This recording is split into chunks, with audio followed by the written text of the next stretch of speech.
In today's video, I'm going to show you how to use tags in Microsoft Teams to group people more effectively. This feature is perfect for organizing team members and making communication faster, clearer, and more efficient. If you're working with a large team or managing multiple projects, tags can save you a lot of time. Let's jump right in and get started. First, open your web browser and type Microsoft Teams into the search bar. Click on the official Microsoft Teams website. If you're not signed in yet, go ahead and log in using your account details to access your Teams dashboard. Once you're logged in, you'll see a list of all your teams. Find the specific team where you want to create a tag. This is especially useful when you need to quickly message a specific group of people within a team. Next to the team name, click the three dots, also known as the More Options menu. From the list that appears, select Manage Tags.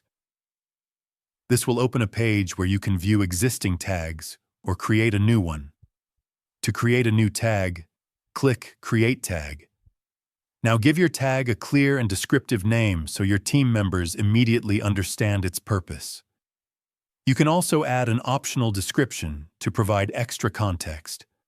After that, start adding members to the tag. Select the people who should be included in this group, such as a project team, department, or role-based group.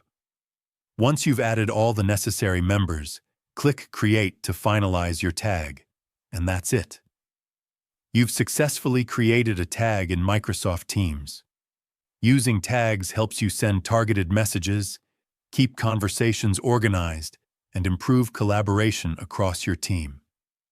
Whether you're managing a project or working as part of a team, tags are a simple but powerful way to stay organized in Microsoft Teams.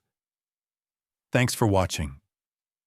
If you found this video helpful, leave a comment, hit the like button, subscribe to the channel, and turn on the notification bell so you don't miss our next tutorial. See you in the next video.